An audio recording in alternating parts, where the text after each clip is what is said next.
of mirrors I saw. This is the CBS Evening News. Bob Schieffer sitting in tonight for Dan Rather. Good evening. The investigation of defense contractor fraud inside and outside the Pentagon grows wider and deeper by the day. Today, officials said it may involve people working for at least 60 defense contractors. Pentagon correspondent David Martin has our report. The Defense Department's Inspector General acknowledged today that the Pentagon bribery probe is bigger than any other investigation into defense fraud, including one recent case that resulted in 50 convictions. As I say, it's a much broader investigation. Geographically, but in terms of, I'm talking about the size. In number of people and so on, it's a larger investigation. Administration sources said the Justice Department has uncovered potentially incriminating evidence against about 100 people, most of them working for some 60 different defense contractors, either as employees or consultants. Government sources say the consultants were the kingpins of the operation, bribing government officials for inside information and selling it to contractors. The payments to government officials were sometimes less than $100, while the consultants were making tens of thousands of dollars. It's a fast-moving investigation which even the president is trying to catch up with. I'm asking them to come and have an arrangement. They're coming over to give me a full report and bring me up to date.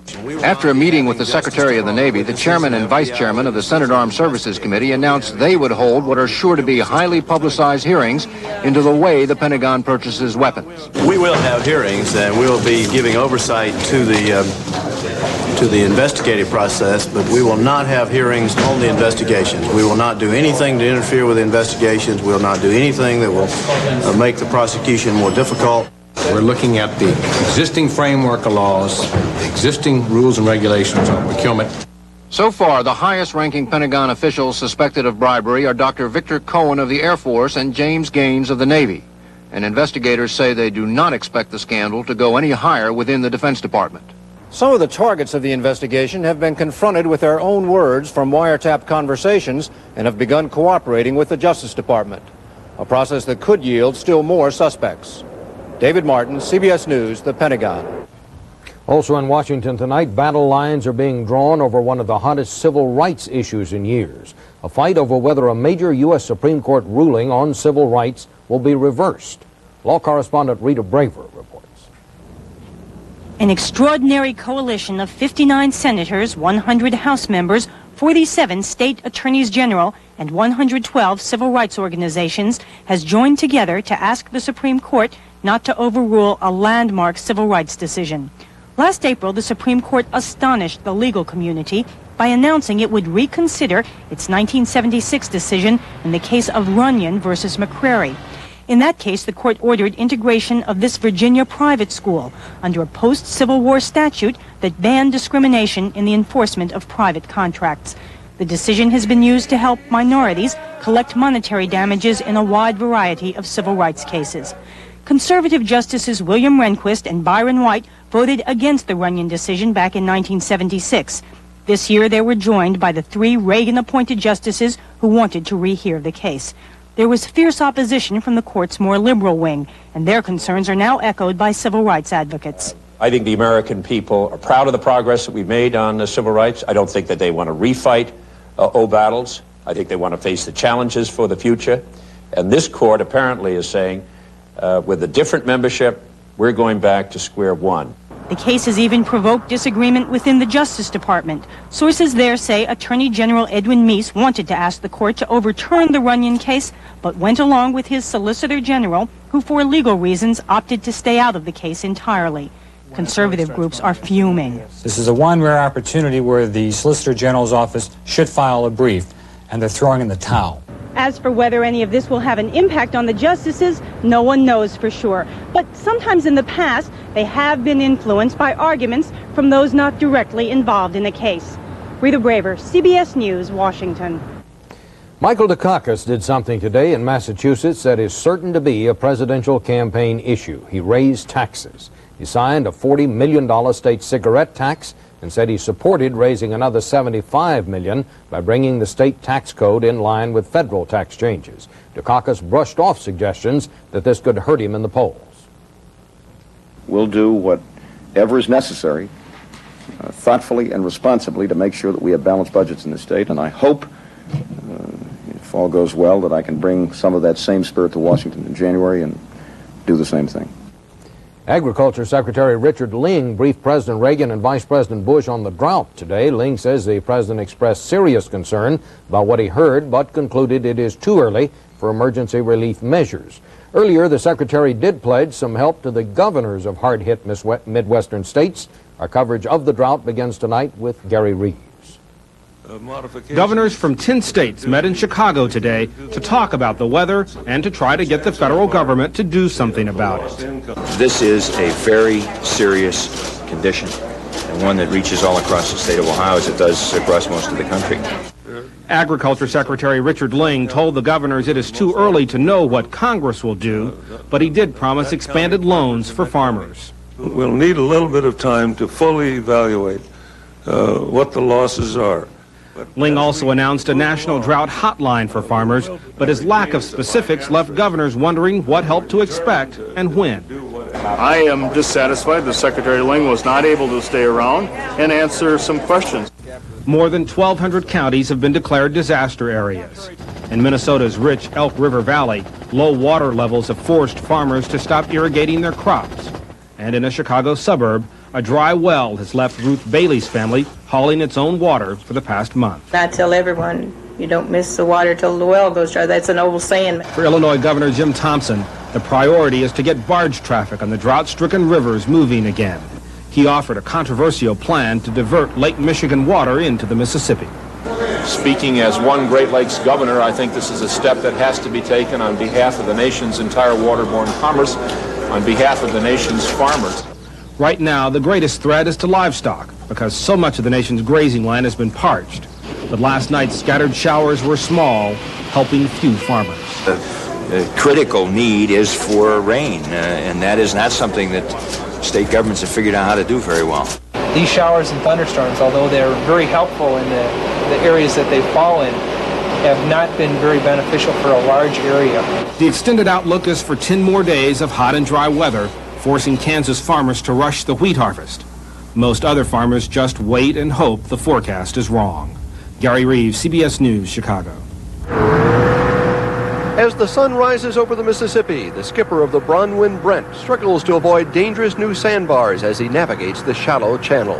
A lot of delays, a lot of places just one-way traffic. You can't meet anybody. Traffic on this major transportation artery has been slowed to a crawl. The Bronwyn normally makes its trip upriver in a week. It's taken us close to 2 weeks now. We hadn't got to St. Louis yet. Several thousand barges are now lining the edges of the river, unable to make the trip as barge operators lighten their loads to make sharp turns and avoid the shallow bottoms. Dozens of barges have been damaged after hitting submerged sandbars, ruining tons of grain. I don't think the public really realizes how serious it is. There has been a dramatic drop in the water flowing down the Mississippi. The river hit an all-time low this week, only a quarter of its normal flow. In the past 2 weeks, the river has been closed at 6 spots between St. Louis and Greenville, Mississippi. It's having a major economic impact on the nation. Future pricing of transportation, mainly barge freight on the river system, has escalated dramatically just in the last month. The economic impact is rippling beyond the river. Already, the big power companies in Florida are seeking new ways to get coal needed to generate electricity.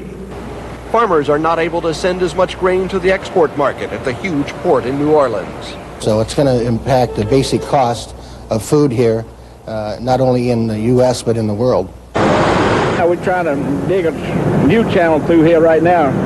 The Army Corps of Engineers is dredging around the clock, trying to open nearly 30 shallow spots. These waterways will be kept open, and that there is enough dredging capacity here.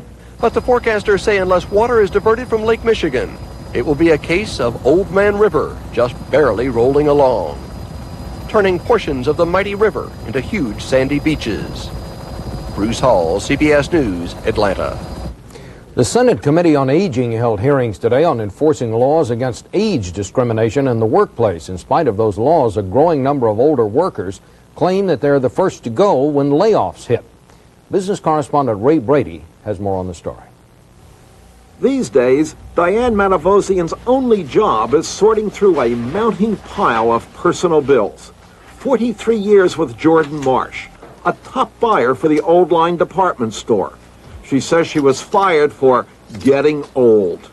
Plain and simple, I was replaced by a younger person. Jim Petrus claims that too. 29 years at the store, worked his way up from stock boy to a top distribution manager. I used to spend there 14, 15 hours a day. I used to see Jordans more, and I used to see my wife and my kid. Since 1981, age discrimination complaints to the Equal Employment Opportunity Commission have nearly doubled. For more and more Americans, gray hair brings pink slips.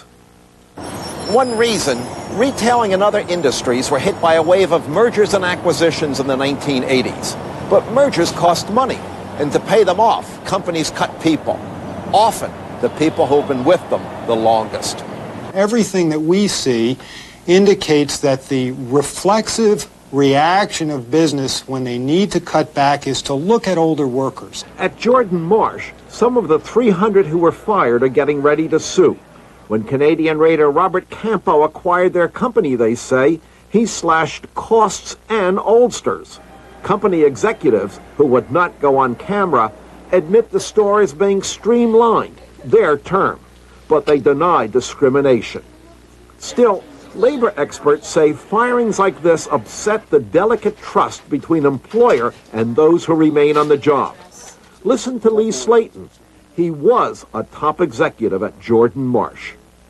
Loyalty, as I used to know it, was a two-way street between the management of the company and the so-called worker in the company. But loyalty doesn't mean a thing today. So, many young workers of today may be asking, tomorrow, will this be me? It was awful.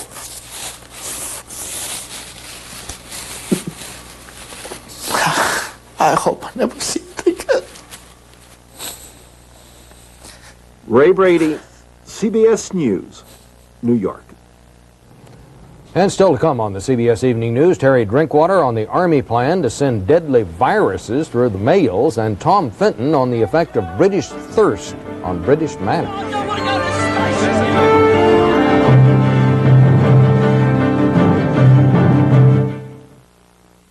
It's a first. The fantastic 59-cent sale at Color Tile. Hundreds of products are on sale starting at 59 cents. Beautiful ceramic floor tiles like this, just 59 cents. Handsome imported ceramic wall tiles like this one, just 59 cents each. Dramatic vinyl floor tiles, just 59 cents. And Armstrong sheet vinyl as low as 59 cents a square foot. It's all at Color Tile's fantastic 59-cent sale, but only till Sunday. Bring the beauty home. Color Tile. I was practicing my hook shot when she walked in. Looks like we're working together. Brains, talent, she had everything. This story's hot. Including bad breath. Something wrong? I moved to the right, the left. There was no escape.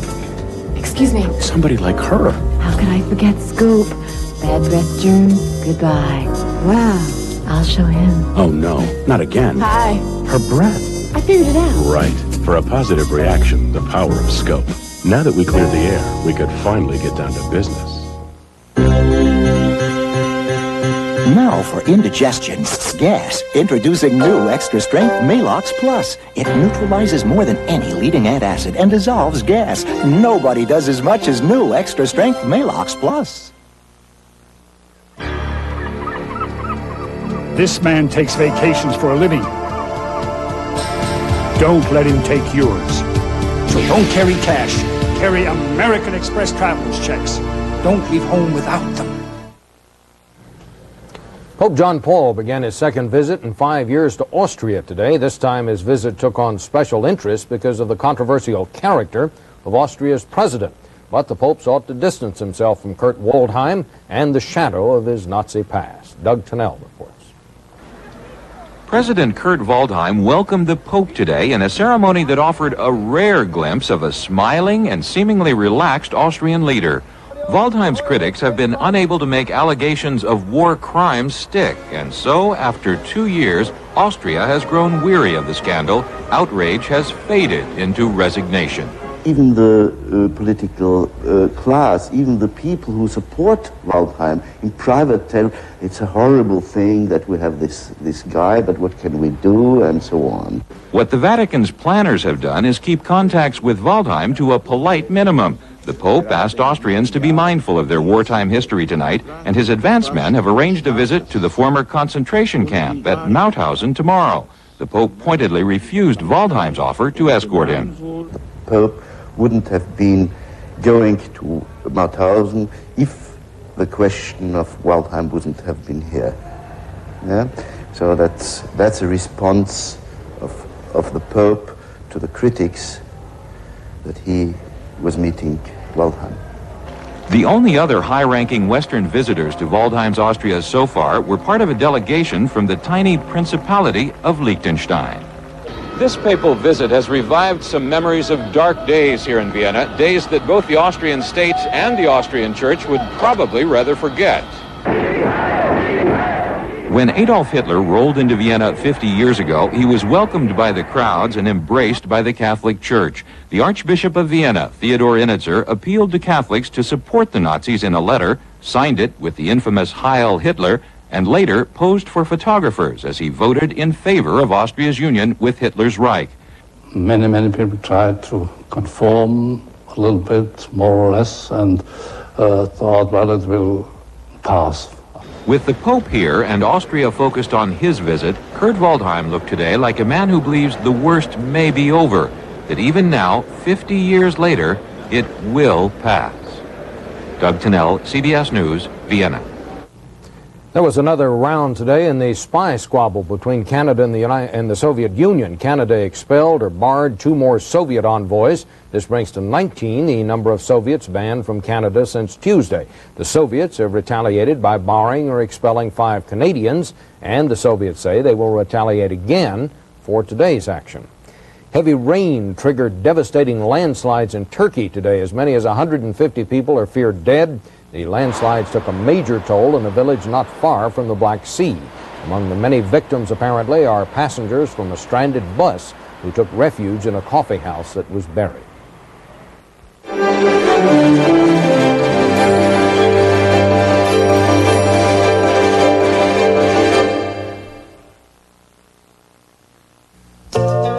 For all your pet means to you, shouldn't you give him and your family protection against fleas and ticks? You can with a 2-in-1 flea and tick collar from Hearts, the collar that's been protecting your pet for years.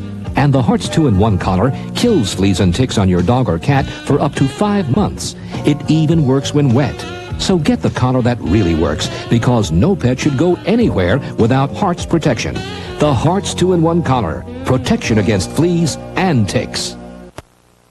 It's Lobster Fest time at Red Lobster. We know what you love the most. At our Lobster Fest, we do lobster best. No one else even comes close. From $8.95, kids just 99 cents. Have a tempting lobster trio, Mornay, if you're in the mood. La, la, la. Our tails are the best at our Lobster Fest. We know how you love seafood. Now Friday, Saturday, and Sunday, lobster and shrimp trio just $11.95. To stack up the Total's vitamin nutrition, it takes almost 3 bowls of Special K. I'll have shredded wheat. 12 bowls. Separate checks, please. Total has 100% of 9 vitamins and iron and is rich in calcium. That's a stack of nutrition. In just 1 bowl. You know, Canon's new personal zoom copier can magnify my image. Or cut you down to size. And Canon cartridges sure make it easy to maintain, which makes this PC7 the newest star in my family. Guess you can't pick your relatives. Personal copiers for every personality. The White House today put out a glowing economic forecast for the rest of this election year. It predicts no increase in the inflation rate, only a slight rise in interest rates, no recession, and stronger than anticipated economic growth. Growth was strong in the first quarter of the year, though not as strong as first reported. In a revised estimate today, the Commerce Department said the gross national product grew 3.6%. A new Army proposal to ship some of the most deadly substances on Earth through the U.S. mails has the Post Office so worried that tomorrow postal authorities will unveil their own plan to block the Army, a plan that could include overhauling rules on what can and can't be mailed. Terry Drinkwater has a report tonight on what the controversy is about. Dugway on the Utah desert is where the military tests the most deadly of viruses. Experiments are conducted with strict safeguards in high-security labs so the toxins can't escape. But now, as part of an expanded research program, the Army plans to ship the toxins all over the country using the United States mail. Many of the packages would be to and from facilities in California, so authorities believe the potential danger to the public here would be particularly great. We're talking here about materials that could be used in germ warfare. It's a deadly kind of situation. Containers of toxins would be handled in the mails just like any other package. What if one should be accidentally crushed, releasing deadly toxins? Non-lethal toxins are frightening enough. This post office had to be evacuated when a package of chemicals was ruptured and spilled. Every day there's some sort of spill or some sort of exposure. What we're afraid of is not knowing what is in that package. We think it's ridiculous that the Army would even be considering this. The Army insists there's no danger. The toxins would be double sealed, triple wrapped, and in special containers, even more elaborate than these, in which blood for AIDS testing is now routinely mailed. No postal workers have contracted AIDS from handling even badly damaged blood sample packages. What are the post office standards? What's illegal to send through the mail? Anything which, if it touches you, it can kill you. The post office is studying the Army's plan, which includes labels like these with danger warnings on each package. Meanwhile, critics worry. What would happen if one of the deadly containers were delivered to the wrong address and then opened?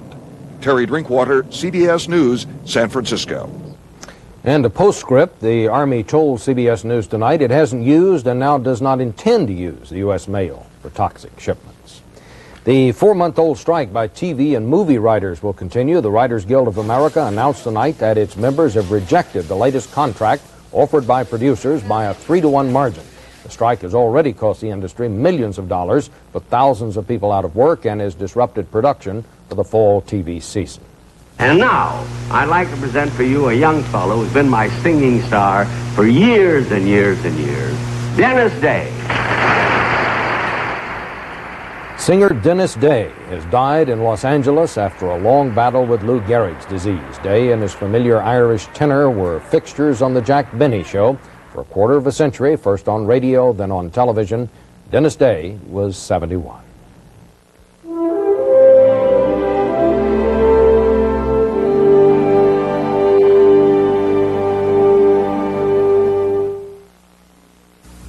Headaches, backaches. The pain reliever unbeaten for all these everyday ailments is Tylenol. And Tylenol won't irritate your stomach like aspirin or even ibuprofen can. So choose Tylenol. It's tough on pain, easy on your stomach. Just a sprinkle. A day helps keep odor away. And now with new unscented, Shower to Shower has 4 ways to help you feel drier and fresher between showers. Have you had your sprinkle today? Take a look around you. It's a time to put the best to work for you. And here's our action warranty. We're the best at what we do. We're the ones coming through for you. Let's get together. Down forever. Great. Come with us. We love the place. Put your trust in #1. What a team. 21.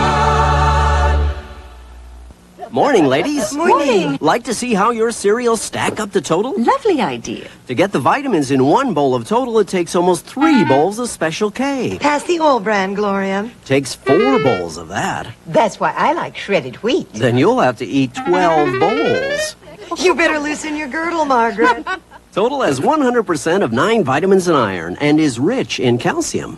I've always preferred Total. Total, a stack of nutrition in just 1 bowl.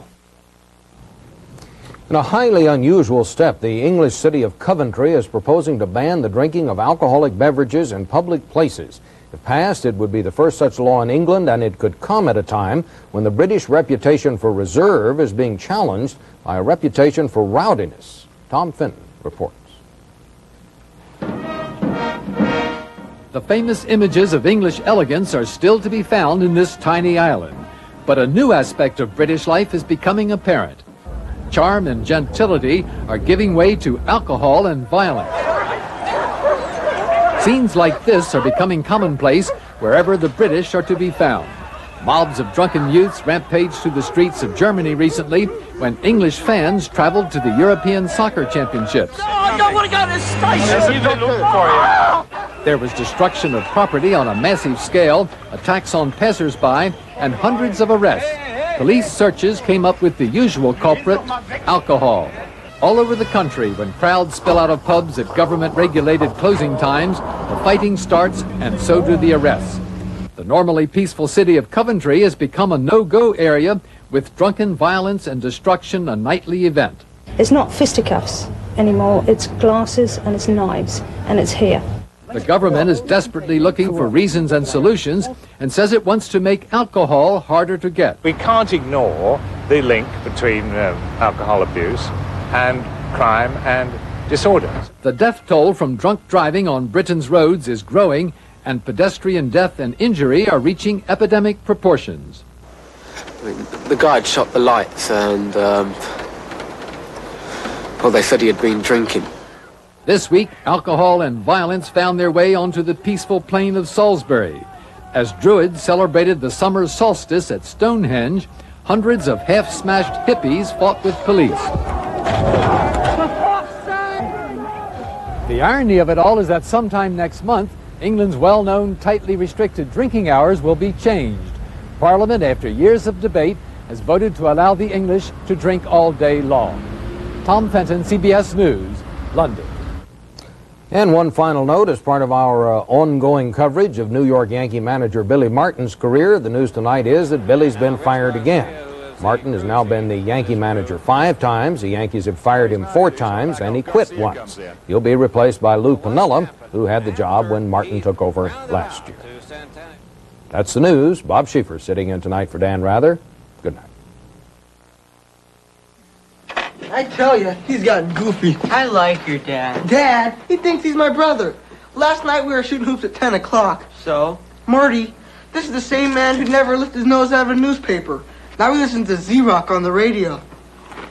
Who is this? The right vitamin nutrition and a balanced diet helps people get more out of life. Some are finding Kellogg's Product 19, 100% of 12 vitamins and minerals. I just wish he'd act his age, like your dad. Feel like 19 again. What harm can a little water do? The damaging effects of water and time have always been wood's enemy. Introducing new Rust-Oleum Wood Saver Paint, a special wood formula with Teflon for twice the moisture protection of ordinary paint. So if it's going to get wet, get Rust-Oleum. It's a first. Color Tile's fantastic 59-cent sale. Ceramic floor tiles, wall tiles, vinyl tiles, sheet vinyls, starting as low as 59 cents. Color Tile's fantastic 59-cent sale now till Sunday. Bring the beauty home. Color Tile. If you think you've heard all there is about aspirin, think again. Today, there's an even better aspirin formula, Anacin. Clinical tests show that Anacin relieves headache pain better than regular strength aspirin. Anacin, a better aspirin formula.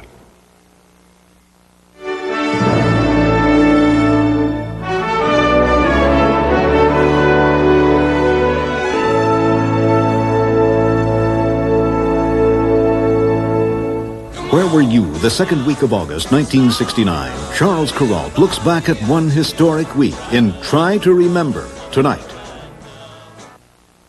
This is CBS. Coming up on Eyewitness News, a train derailment sends a toxic cloud over parts of western Kentucky. We will have a series of reports. And the heat wave has everyone looking for some relief. Those stories and more after this. He's been in the business since the age of 2, and you'll see how far Ron Howard's come on the next Entertainment Tonight. Since Richie Cunningham's Happy Days, he's made quite a splash as a big-time director. What's his secret? And how did Hollywood's Mr. Nice Guy handle the hardcore pressures on the set of the spectacular Willow? Plus, how did these hot-headed TV